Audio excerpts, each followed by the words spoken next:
Introducing you. Acclaimed lyricist and rapper Fat Tony loves the city of Houston. He grew up in 3rd Ward, but he has family roots from Nigeria. And he's known to have played a significant role in the shaping of the Houston rap scene. If you look at Rolling Stone magazine last year in their annual Hot issue, they featured me, Peyton, Maxwell Cream, and a gang of other Houston artists. They named Houston as the hottest scene to watch right now. I'm Eddie Robinson, and stay tuned for an unguarded chat with master storyteller and rapper Fat Tony. We chat about his career in music, the future of hip-hop, and why so many fans of different cultures and ethnicities have gravitated to his music, and how that seems to be a trend with artists and performers who are native Houstonians. Oh yeah, I feel you. We hear you. I see you.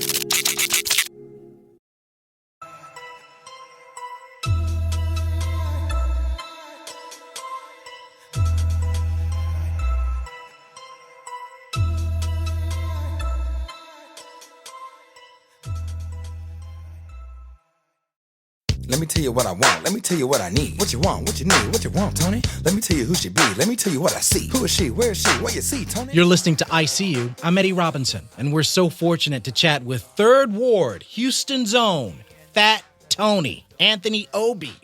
It's What's a pleasure happening? to Thank have you. you on I See You with Eddie Robinson. First off, this is my first time connecting with you, meeting you virtually. You are not fat. Fat Tony. I don't know where you got all that from. I mean, what's up with that? Cause you ain't fat, my house is, my ounce is, my mouth is. If you don't Hey man, hey What's man. up? When you grow up, chubby, husky, whatever it may be, you're eternally fat in your mind. You feel me? Fat is a spiritual thing in my world, and it's also a way for me to pay homage to great Houston artists like Fat Pat or Big Mo, Big Pokey. You don't really see those type of monikers very often these days. Well, you saw them a lot when I was coming up. Fat Albert, which I remember when I was looking You know at. what? Yeah. There is an art to the fat rapper that is kind of lost these days. You know what I mean? Some of the fat rappers have really blessed us over the years, especially the jovial fat rapper. You know what I mean? Like the Fat Boys, great example. The fat rapper who's here to spread love, humor, joy. You know what I mean? Someone that's trying to relate to the everyman.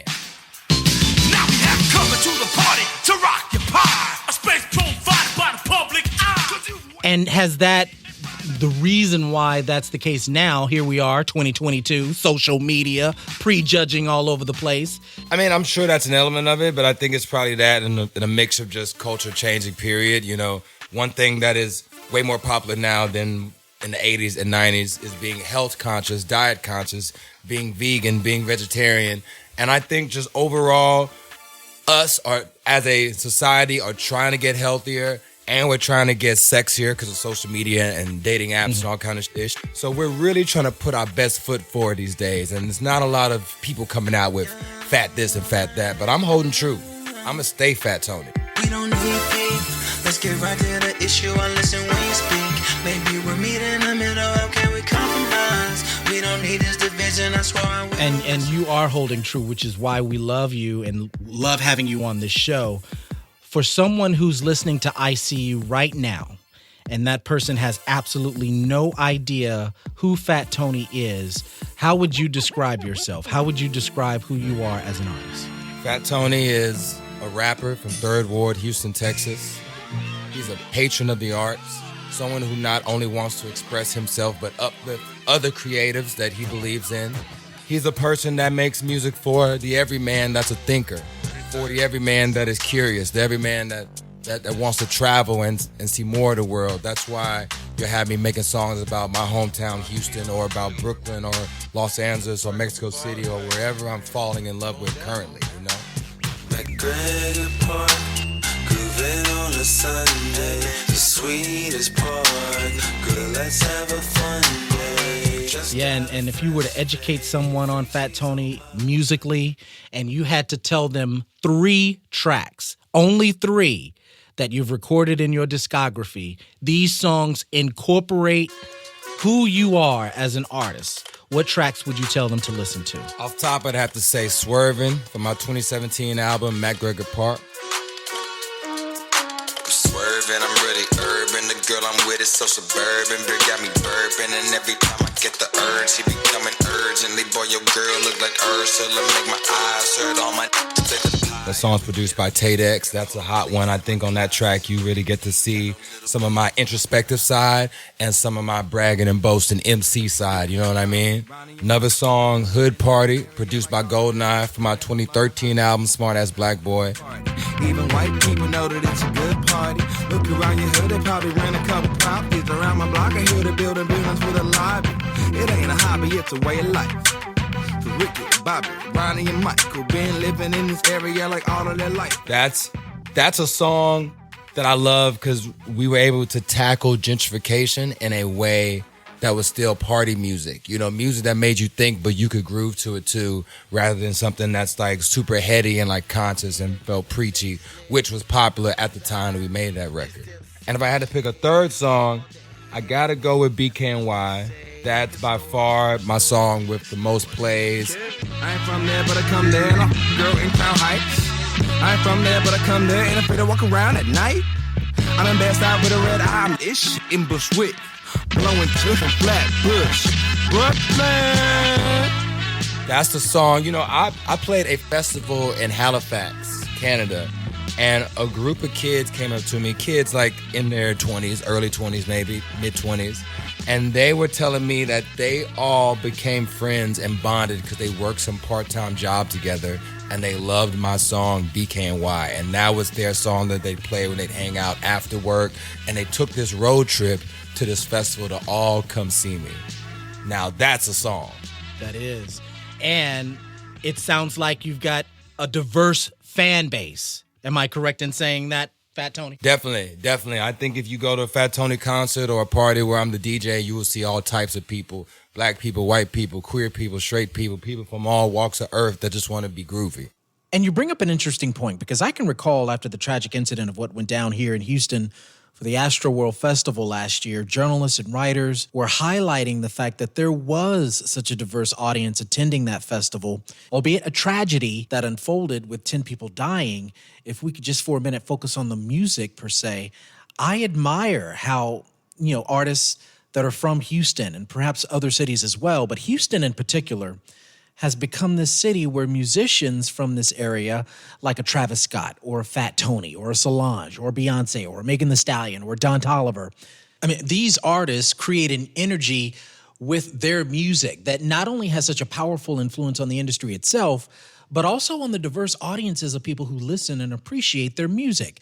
Do you find it a challenge to create music that appeals to so many different types of audiences and yet still be authentic as an artist? Because I don't think this dynamic happened to the extent that it did back in the 90s and 2000s, where genres were so categorized and so segregated, whereas now cultures are opening themselves up organically in some way, almost to a point where radio, commercial radio, tends to react to this music after the fact. They start pumping up the material after the fans, the audiences, develop a demand for it, instead of radio actually being the source where the music is discovered. You're asking a big question, and I have a couple thoughts about it.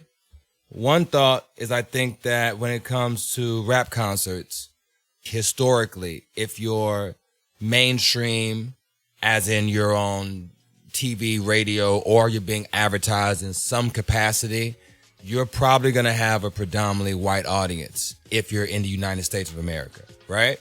That doesn't matter if you're black, white, whatever. If you're popular enough, that's going to be the most visible part of your fan base, possibly. Another thought is that when it comes to music nowadays, I think maybe since the 90s, but really with my generation, the millennial people, and then now with Gen Z people, we kind of broke free of the genre plantation. We ran away from the genre plantation a long time ago and just kind of lived freely and listened to music freely. Growing up for me, it was nothing to like music of any genre, and I felt like it was the same for those around me. And I felt like folks my age were just breaking out of the rigidness of these kids are over here, jocks are with jocks, punks are with punks, gay people with gay people, black people with black kids, you know what I mean? And we just kind of embraced everything, especially when it comes to music, media, and content. And I think these days, it's even less rigid than my generation. I think the young kids now, they are way more savvy and way more intelligent when it comes to embracing a variety of music styles and genres. They don't let nothing hold them back, because there was still shit holding us back when I was a kid. You know, I graduated from high school in 2006, which is around the time I started making rap music, which is around the time that you had this big old debate in mainstream music media about Southern rap music being not as smart or as good as East Coast rap music, and East Coast rap music falling out of favor when it comes to pop radio. So there was still a bunch of BS going on about some rappers ain't the real rappers, etc. And if you listen to a certain artist, then you're a whack person. But that, I think, is pretty much dead these days. Radio's too far behind. In the city, in a function, all the way. Hey, hey. 3 a.m. and we coming, we on the way. Hey, hey. You know I gotta puff something, by the way. Hey, hey. 3 a.m. and we coming, we on the way. Hey, hey. See, two I wanna take down. Got another. Coming up, we dive deeper into Fat Tony's Nigerian ancestry and how his family arrived in Houston. We'll also learn more about his dad, who fought in the Nigerian Civil War. Fat Tony candidly reveals the trauma and emotional toll that it had on his father, and even how he just learned about the impact that it had on his dad just a few years ago. I'm Eddie Robinson. I see you. Our next segment with Houston rapper Fat Tony, right after this. If you can do you for the rest of your life and get paid, then nigga, you made it. Shout out my brother, Ill Faded. Remember when we went to Vegas? We got so lit on your 30th. Swear to God, we need a spank. If you're enjoying this program, please be sure to subscribe to our podcast, I See You with Eddie Robinson. You can hear all the past episodes and be notified when new episodes are released. Also, please take a minute to give us a review or comment. We love getting feedback from our listeners.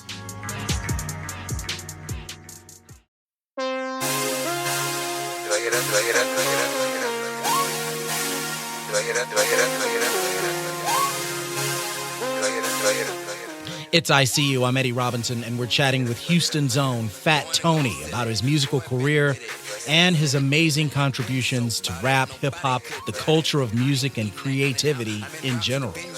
You know, I ain't gonna lie, Fat Tony, but when I first saw your album cover to 10,000 Hours, I immediately thought of the album cover to the self-titled Prince album from 1979. You know, and interestingly enough, the tracks on 10,000 Hours, really remind me of how I felt when I was listening to Prince and his Controversy album. I got the feeling that you listened yourself to quite a few genres of music growing up, right? And I think Prince is a great example because he is by far my favorite artist. And when I discovered his music, it was the first time that I saw an artist model the variety of music styles that I like. Like, I love that Prince would have funk songs, ballads, rock songs, new wave sounding songs, really like hard funk club sounding songs too. And I just thought that was incredible because I actually got into Prince because of a high school teacher. My high school history teacher, Mr. Garner at Carnegie Vanguard in Houston. He was a music head, and I would talk to him about music all the time, mostly rap music, and I'd trade him CDs. Like, he would put me on the groups like Souls of Mischief. I put him on to punk music I liked, like Bad Brains, and I learned a lot of music from him. And this one day, I talked to him about Prince because I knew that he was a big fan, and I was like, man, so I finally listened to Purple Rain and really listened to it, and I really liked it. And then I listened to this album, Dirty Mind, and I really liked it too. What else should I listen to? And he told me to come back to his class the next day early.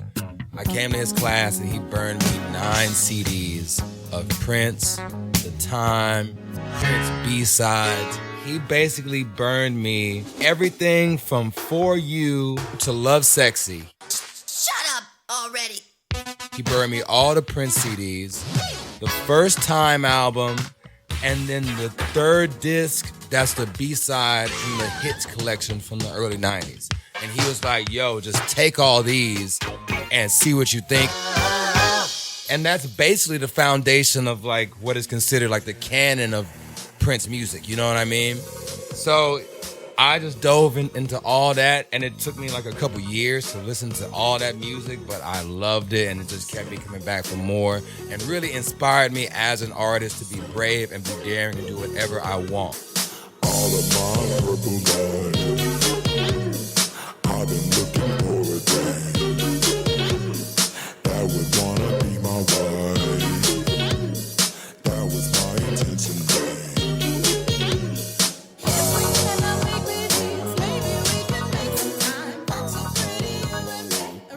I miss, Fat Tony, the creative freedom back in the late 80s, early 90s of those hip-hop forces like Diggable Planets, like Black Sheep, like A Tribe Called Quest, like De La Soul, Arrested Development, Mantronics, even Rex in Effect, with the Rump Shaker. Good grief. Why has that component gone? Like it has evaporated in 2022 and beyond. I think it's just harder to find. I don't think that it's gone. I think that if you really think about it from the totality of rap music, we're really in somewhat of a golden age over the last 10 years or so. Some really incredible new artists and new styles and new approaches have been coming out. And a lot of music that also harkens back to the energy that you're talking about, especially with like Diggable Planets, Tribe energy. I can name so many artists who are popular on the underground that might bring back some of those feelings that you're talking about. And they have an audience of very young people who are tuned in to that style and that sound too. And that's what they like. The same way when I was a teenager, I loved Tribe and De La Soul and all that type of native tongues. Like that was my favorite stuff as a kid. And I look at some of my peers that work in those lanes and I see their audience have the same energy and enthusiasm I had. Your term, the genre plantation, really takes on a lot. That's a loaded term, right? And that's what just kind of gets me at, how do we discover these artists that you mentioned? How do we get to them? Even though, social media and, Apple Music, Spotify, we've got these, but it just seems like there's just these solo lanes that are on demand for those young ears that it's hard to discover new music nowadays, only if you have your own sort of lane, right? You have your own subscription service. You have your own sort of even then it's culture. Hard. And it's hard. Exactly. How do you break that mold of music discovery when radio in and of itself, the music radio side of things, subscribes to that genre plantation, and there's really no way of getting that kind of discovery anymore? Yeah. I mean, one thing I want to say is that I think we really took for granted what the old model was back in the day. And I'm thinking back in the day of just when CDs were popular. You had a music ecosystem where the audience really determined, based on sales and their preference, what went up and down the charts. That's why you could have breakout artists from the underground like UGK or Hootie and the Blowfish, etc. back in the 90s, or the Offspring or any of those groups.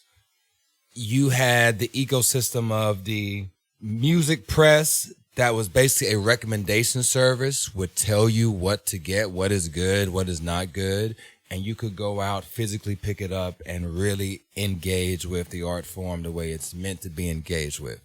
Nowadays, with streaming, everything is based on an algorithmic reference or a recommendation service. And that can be tricky because the algorithm doesn't pick up the way that the human does when you're spreading music via word of mouth or through press or through radio or through the Billboard charts based on what's being bought or sold. You know what I mean? Everything is decentralized in music to the point that it makes it difficult for the consumer like us to find new music that we're gonna love. Everything is set up to make us not do that. And actually, there's some interesting essays that come out recently that state that the current trend is that most people are listening to older music, not new music.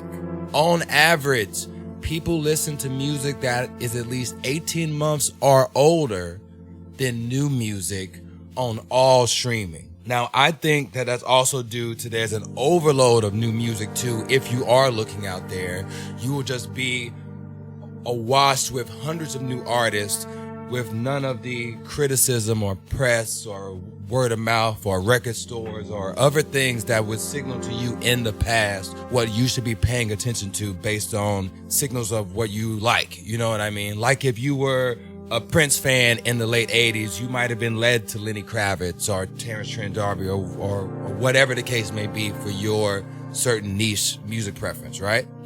But I think nowadays, if you want to find new music, you have to do the dirty work yourself. Also, get off the playlist plantation and just think that that's gonna just be the only way that you find out about music, because so many people will just tune in to their Discover Weekly playlist on Spotify or whatever playlist is out there, press play, let it roll, and songs go in and out. They have no idea who the artist is, and you know what I mean? There's no connection for them to latch on to an artist, even if they heard a song that they liked on a playlist. So you've really got to go get online, Google, look, and find yourself. You know what I mean? Find out new music yourself. And it's a bit harder, but I think that it's worth it because, like I said before, there's a lot of amazing new artists coming out there just waiting to be heard. And I get so upset with Apple Music because I'll have a fresh, unheard of UGK bootleg remix, and then overnight, that algorithm switches it to its original single. And I'm just like, wait, who changed this? Yeah. What happened to that? Apple Music, iTunes, they be messing up your whole library. Man, I'm telling you, gotta rock with some of these third parties. Well, I have to find out what they are. It's ICU. I'm Eddie Robinson, and we're chatting with Houston's own Fat Tony about his musical career, his influences, his amazing contributions to rap, hip-hop, the culture of music and creativity, and the future of rap, where he thinks this genre is headed. Fat Tony, I wanted you to kind of give us some insight on your childhood. You told us a little bit, but, being that you're, Nigerian, your father, fought in the Nigerian Civil War. Did your father ever talk to you about any of his involvement? Honestly, no. My dad immigrated to the U.S. after he fought in the Nigerian Civil War.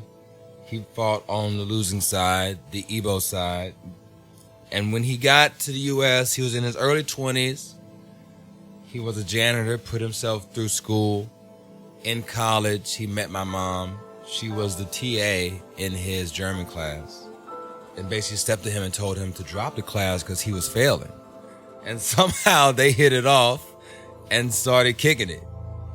And growing up, I knew bits and pieces about his past, but I mostly knew about him as his American life. You know what I mean? Like, he would talk about jobs he had growing up when he got to the U.S., but he never really talked about before coming to the U.S.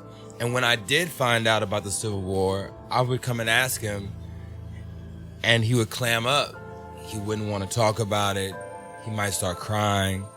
It was obvious that it was like a very emotional thing for him. And it wasn't until, I want to say maybe like 5 years ago, he finally talked to me about it in more detail. And you could really see the kind of PTSD that he was going through. He would probably never think of it as that. A term like that has probably never even crossed his mind. But I saw that in what he was telling me.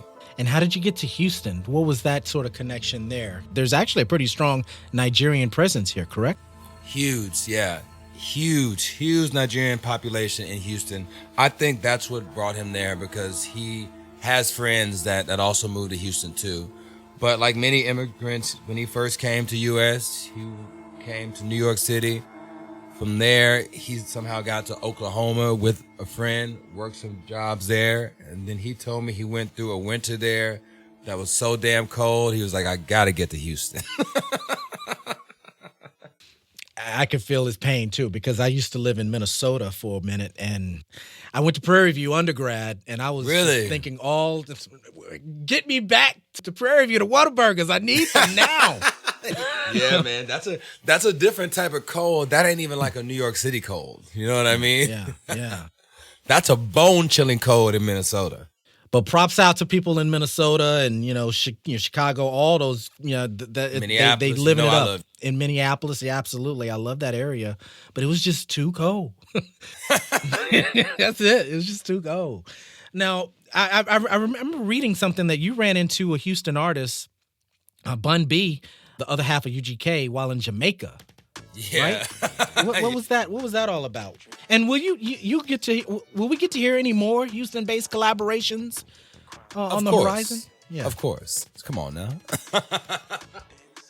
But I was doing this album right here, Exotica. I was recording this album in Jamaica with my producer Goldeneye. He lives out there. And I was posting on my Instagram story that I'm out there, and Bun B DM'd me and was like, yo, I'm in Jamaica too. And I said, would you look at there? I'm in Jamaica recording an album. Bun B, my friend, my rap hero, is in this thing too. I have to get him on the album. So I hit him up. He's like, yo, I'm on vacation. It's my wife's birthday. I'm not working or anything. I'm just on some, chill stuff. You know what I mean? But I would love to come through your studio. Send me the address. I sent him the address. It turns out he's 3.5 hours away on the other side of the country, Jamaica. Rather than let that hold us back, we get a car, we pack up some gear, I get an Airbnb, me and Goldeneye drive cross country for one night to record Bun. Now, Bun is out there with his wife, so there's no way to set a schedule, right? He's trying to make time when he can. He's like texting me like, yo, I think I'm good right now, I'm gonna come through. And then it's like, oh, my wife wants to get a couple drinks. So give me like an hour, then I'll come back. Then I hit him up. He's like, oh, now my wife wants to get a massage. Give me like another couple hours, and I'm gonna pull up.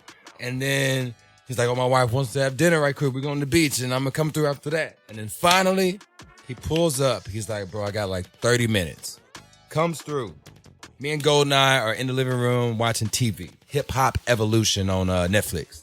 And it's an episode about like Puffy and Biggie and Pac and stuff and Faith Evans and all that.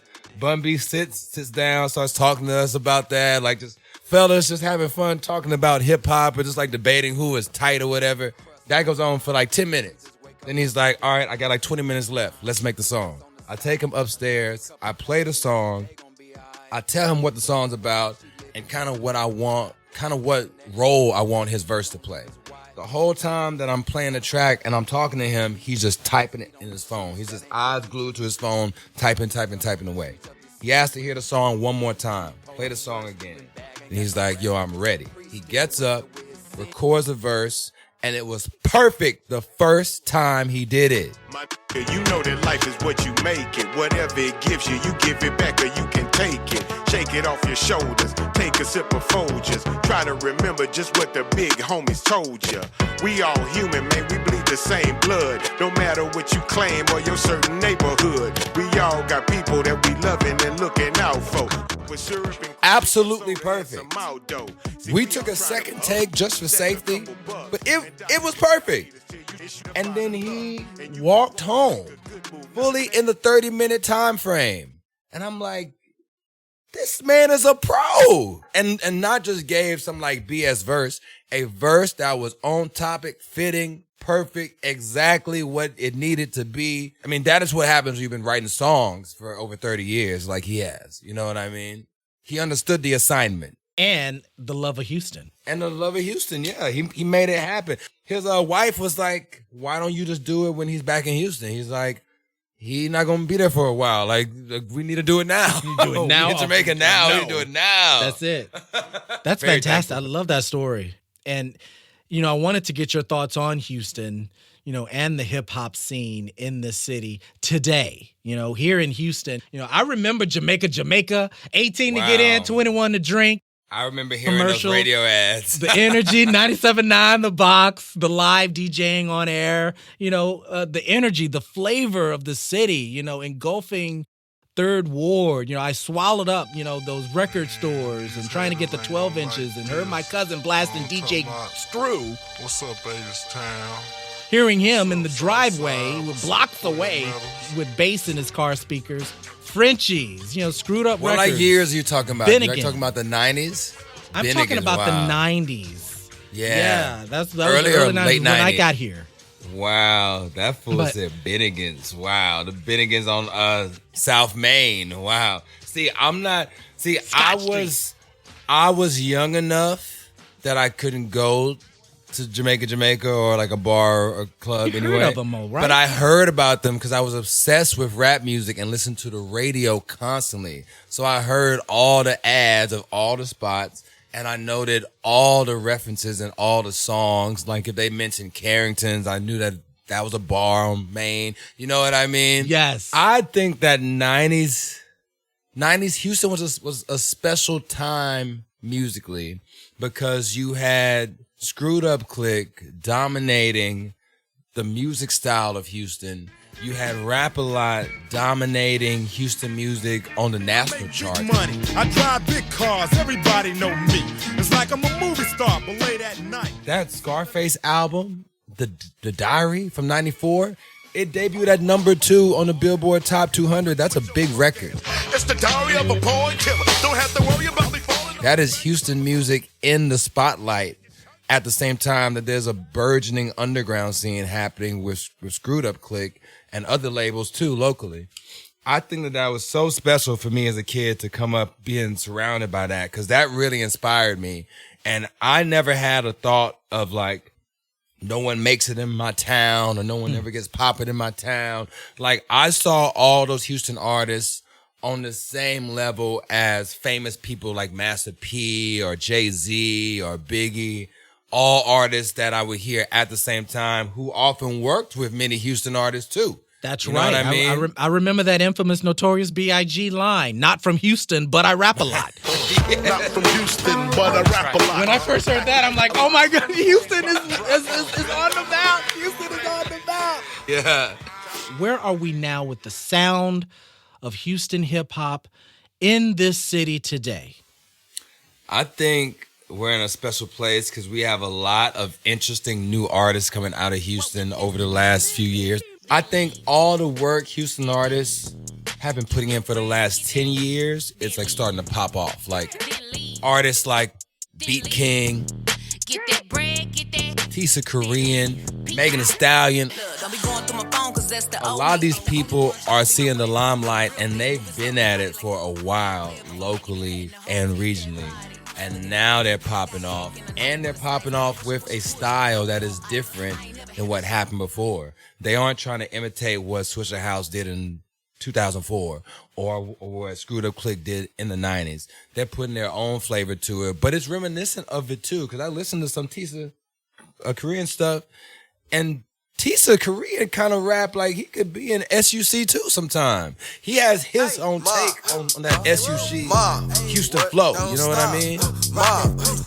I get it crunk, I get it wide, I get the party lit outside. I get it crunk, I get it wide, I get the party lit outside. I get it crunk, I get it wide. Coming up, our final segment with Fat Tony and why he's concerned about the future of hip-hop.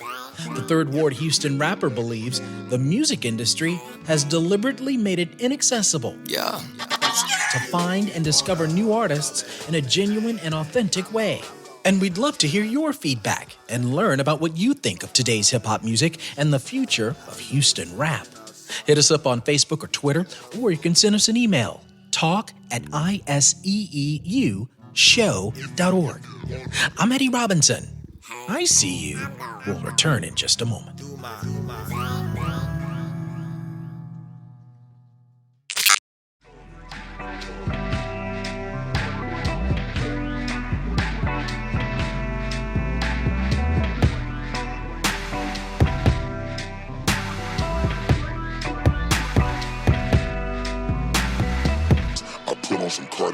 bust it. I put on some Cardis and bust it. We really lit, do it in public.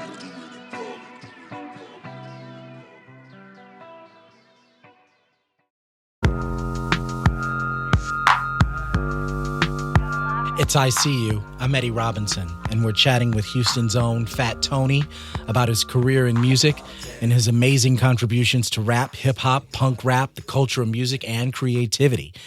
Where are we, truthfully, right now with hip-hop? I'm very concerned, Fat Tony, because I'm concerned about the creativeness of hip-hop, and I question whether it's saturated with so much commercialization. You know, for instance, I think the reason why the Super Bowl's halftime show resonated with so many people, so many different ages, not only based on the fact that, you had Generation Xers reminiscing on those really cool old school songs from back in the day, including me with Snoop Dogg and Dre and, the early 90s with Mary J. Blige, 50 Cent, Eminem, the New York vibe. Millennials had their moment with Kendrick Lamar. But also it was music that impacted so many people, so many different people across the country, so many different cultures around the world. We didn't need commercialized artists to do cameo appearances on songs. West Coast, Dr. Dre, he had that vibe. East Coast, Mary J. with the Bronx vibe, that New York swag. Right now, what I'm hearing, especially with hip hop, you've got these artists that feel like they need to partner with a Justin Bieber or an Ed Sheeran in order to get on a billboard, in order to get on some kind of playlist that's curated by a programmer who only wants to make sure that certain artists are thrown into the mainstream. Not to judge Ed Sheeran or Justin Bieber, for those people who love those people and their fans, it is what it is with what you like, and that's it, But I'm sure, people love these artists. But what I'm getting at is I'm concerned about hip-hop, and I'm concerned about the creative future and the freedom that it gave us back in the 90s and the early 2000s, and where we are moving forward with it. And the only way we could hear some really good down by law is to go underground. But how can you access that point of being underground? What do you do? How do you come across that sort of dichotomy, right? If you want to look at it and just be really honest, just the state of music, period, is in a bad place.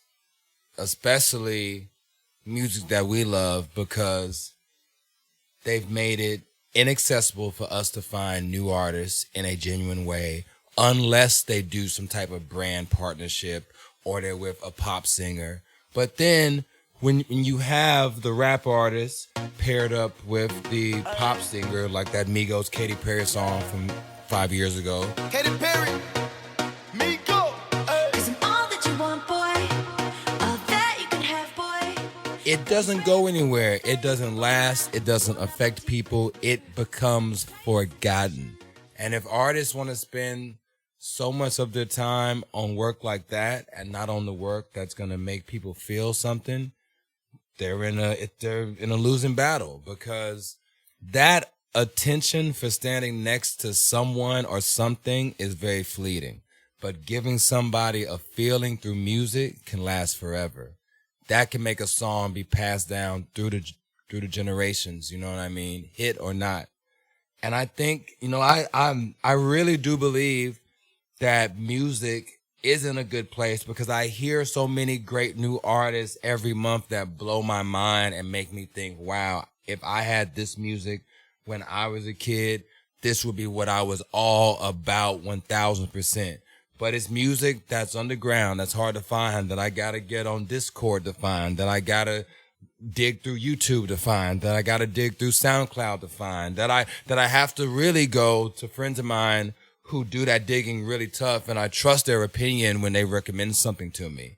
These playlists that people are clamoring to get on, they often don't represent what people are even listening to fully. You know what I mean? You might have an artist like NBA Youngboy who outsells most rap and pop artists, but you don't see him getting super play on radio outside of his region where they think it's gonna work. He's not always at the top of a playlist unless, you know, it's because his like label is like promoting his new album, and he'll be on the playlist for like a week or two, and then we'll start shuffling lower and lower down through it as they prioritize the type of songs that you're talking about. So, you know, I think that we're in a losing battle, and any music lover needs to, one, get back to saving music, because if you think that just staying on Spotify and Apple Music is the way to preserve your music collection, you're a fool, because one day those services will be gone the same way that MySpace is now gone and we store so much stuff on it, the same way that Facebook has changed to Meta and whatever stuff we had on it might be gone in the future. Save your music, get back to downloading music, buying CDs, vinyl, whatever it takes to make sure that the music that you love and care about can be yours. And that's a great way to really support a new artist that you come across too. Go to Bandcamp and buy and download their music, or order the vinyl, or order the CD, or whatever you listen to. You know what I mean? That's the way to really get out of it, because if we just pay attention to what Spotify is telling us, or what any of these corporations trying to feed us music is going to tell us, we're going to just be lost, and we're going to be hearing the same regurgitated BS over and over again that they've been pushing since like 2015. Do you notice how a lot of corny music still sounds like it was made in 2013, 2014, 2015? Folks are coming out with music now that sounds like an old Beyonce album, or it sounds like an old Migos album, or Watch the Throne. And back in the day, you couldn't really get away with music that was that dated being pushed to the forefront. But you know what? For so many people, music is just a background thing now. People are more engaged with other forms of media than music now, and people are listening, if you look at the stats, to older music more than newer music, so they're not even caring about this stuff that we like to argue about. We don't listen to the music that is advertised to us, and it's advertised to us, and we think it's the most popular, but it's not. I'm glad you said that, and I'm really excited about that note, that stat. It's ICU. I'm Eddie Robinson, and we're chatting with Houston's own Fat Tony. Is Houston finally getting its props? I think so. I mean, if you look at Rolling Stone magazine last year in their annual Hot issue, they featured me, Peyton, Maxwell Cream, and a gang of other Houston artists. They named Houston as the hottest scene to watch right now in that issue too. And that was just a few months ago. Walked in the store with 20 for the slots. Left with $1 and a lotto ticket. Got back in the car and went back to the block. Now we in the house cooking up a new plot. So I think that with press like that, that is just a sign of what's to come. I'm personally hearing about new Houston artists every day that are blowing my mind. And I think that, you know, when I was coming up, I put out my first record in 2010. And around that time, I felt like my peers in Houston, all folks did was complain about how we don't get enough attention and no one cares about us, because we had seen the 2004 Swisher House thing where like all those artists went super, super duper viral, platinum, Paul Wall, Mike Jones, Chamillionaire, Slim Thug, you know what I mean? We had the All-Star game coming. We had Super Bowl coming. We had so much stuff happen from like 2002 to 2006 that we thought that it would never fade. But trends fade, right? And when we started to fade, I felt like many people, rather than buckle down on our artistry and try to come up with some new flavors, some new styles, some new stuff that is ours, we tried to regurgitate the past and kept seeing diminishing returns on it. But these artists of my generation now, I feel like we're actually doing something different and it's being embraced. None of us have that old school sound. None of us sound the same, but we're all proudly from Houston. Houston, big belts, bolo ties. Don't mess with Texas, it's the apple of my eye. Hometown, H-Town,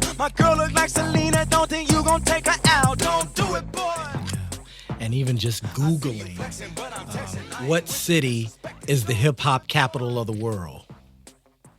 Houston. Houston pops up. Houston pops up. Last question. Be as honest as you possibly can. What's the biggest lesson, Fat Tony, that you've learned about yourself thus far? That's a great question. And that's kind of the stuff I like to think about daily, honestly. I'd say the biggest lesson I've learned about myself when it comes to music, especially, or just me as a person even. You as a person, because Fat Tony, you've been through it, man. I mean, you have gone through it, and musically it could be that too. But your biggest lesson as a man, as a person that you've learned about yourself thus far. I need to give myself time to shut up, think, and take in new information. And that sounds basic, but it's the thing that probably helps me the most, whether it's dealing with some emotional problem or a relationship problem or a business problem, rather than spiraling and just being in my head, taking some time to go read a book or watch a movie or write in my journal or take a walk, something that kind of takes me out of that frenzied space, lets my mind focus on something else, and then come back to it with a clear head and hopefully look at it with better vision. You know what I mean? Look at it with the idea of, all right, let me remove the anger, the frustration, whatever may be clouding me making this choice, and let me look at it for who I really am and what I really want out of my life and how I want to treat the people around me. And I think that also works with writing too. Like, I'm working on some new music right now, and I have a bunch of new books that I'm going through, and having these moments to read and take in others' ideas, whether it's a collection of essays or a novel or a biography or whatever it may be, just taking in some new information so I have new ways to color how I want to express myself. Even if I'm expressing a feeling I've expressed before in music, there's always a way to find a new way to word it or put a spin on it. And if I don't take in some new information to inspire me, I'm just going off the same stuff that inspired my last record. Houston has created some amazing artists. Is there something about Houston that produces such caliber performers? Yes. I think Houston is special because for a long time we've had music scenes, and we've had music scenes that created their own style and were self-sufficient with their own music ecosystem. Like rap music. 90s and early 2000s Houston rap music was such a force because we didn't bend to the will of any other territory's sound. We didn't hop on trends. We stayed true to our own composers, our own producers, own rappers. We created our own trends, our own styles, and stuck to it, right? And I think in moments of annoyance or stress or frustration for not getting on more, like the early 2010s when I was coming up, in those moments, Houston artists started to try to hop on other people's sound, try to sound like whatever's popping or try to play it safe, not knowing that it's really them going against the grain that made them so popular in the first place.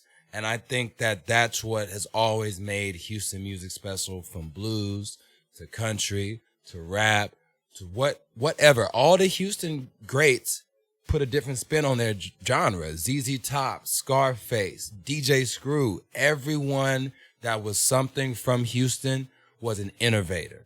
I love that. I love that answer. That's perfect. I love that answer. That's it. That's especially when you mention self-sufficient. Because every place this wasn't New York, that. right? This wasn't New York City where, you could, have this, that, and the other and have the resources. No, it was self-sufficiency that kept a lot of these artists going, and that drive, right? It was something that here in Houston, TSU, Prairie View, it's something within us that is like, we got to keep going. We got to push. We got to make this happen. Rap music Ward. now, Michigan artists are having a crazy run over the last 4 years, and they're not all over the playlist, but if you get on YouTube, they have millions of views, which is a place where you can actually gauge what people are listening to. You know what I mean? And they have their own sound that is not like anyone else. Lil Yachty made a Michigan rap style album. He went out there and worked with a bunch of artists just to get on that swag because it's so cool and so attractive. It's really artists from Flint, Michigan, which we know has gone through the worst in the last decade, and Detroit, Michigan. I think places like those cities, Houston, Memphis, Atlanta, even in its early days, New York, Los Angeles, the Bay Area. Those places are important hip-hop meccas because they have their own sound, their own style. Miami, New Orleans. This isn't like the guy maybe in like Iowa who's trying to rap like 50 Cent. You know what I mean? These are people who are not trying to bend to anyone's trend or anyone's will. They're doing their own thing. And that's how you get your scene some notoriety, in my opinion. He's a Nigerian American whose music has transcended a plethora of genres. Third Ward, Houston Zone, Fat Tony. Thank you so much for being a guest on ICU with Eddie Robinson. You're an amazing host, Eddie. Thank you for having me.